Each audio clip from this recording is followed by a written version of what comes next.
αισθήσεις μας. Οι μαθητές που συμμετείχαμε στο πρόγραμμα, όταν τα ποίηματα γίνονται νότες και εικόνες. Επιλέξαμε έργα, τα οποία μελοποιήσαμε και θα σας τα παρουσιάσουμε, δίνοντάς τους νέα πνοή. Η επιλογή των ποιημάτων στηρίχθηκε στην ανάγκη μας να εκφράσουμε τις ανησυχίες μας, την νοσταλγία μας για τον κόσμο της παιδικότητας, τον οποίο σιγά σιγά εγκαταλείπουμε, και να επαναπροσδιορίσουμε τη σχέση μας με τη φύση.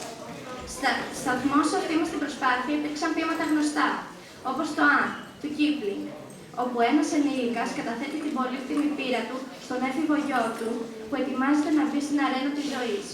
Αλλά και λιγότερο δημοφιλή, όπως τα «Δέντρα» του Στρατή Πασχάλη, που μας μεταφέρουν νοσταλγικές εικόνες από το παρελθόν της παιδικής ηλικίας. Ή το «Φθινόπωρο» της Νάνση Σίγμα, όπου εικόνες, ήχοι και αρώματα χρωματίζουν με ζωντάνια τις αισθήσεις. Στην προσπάθειά μας αυτή, είχαμε την καθοδήγηση των καθηγητριών μας, κυρία Ζωνάκη και κυρία Γκίκα. Ελπίζουμε να χαρείτε, όσο και εμείς, τις προσπάθειές μας να δημιουργήσουμε, με τη μαγική συνδρομή της ποίησης, μια πραγματικότητα που όλοι θα επιθυμούσαμε.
Ευωδιάζει φθινόπωρο. Μελαγχολικά κλείνω τα μάτια, ακούγοντας σκέψεις να φτερουγίζουν ανάμεσα στα φυλλώματα.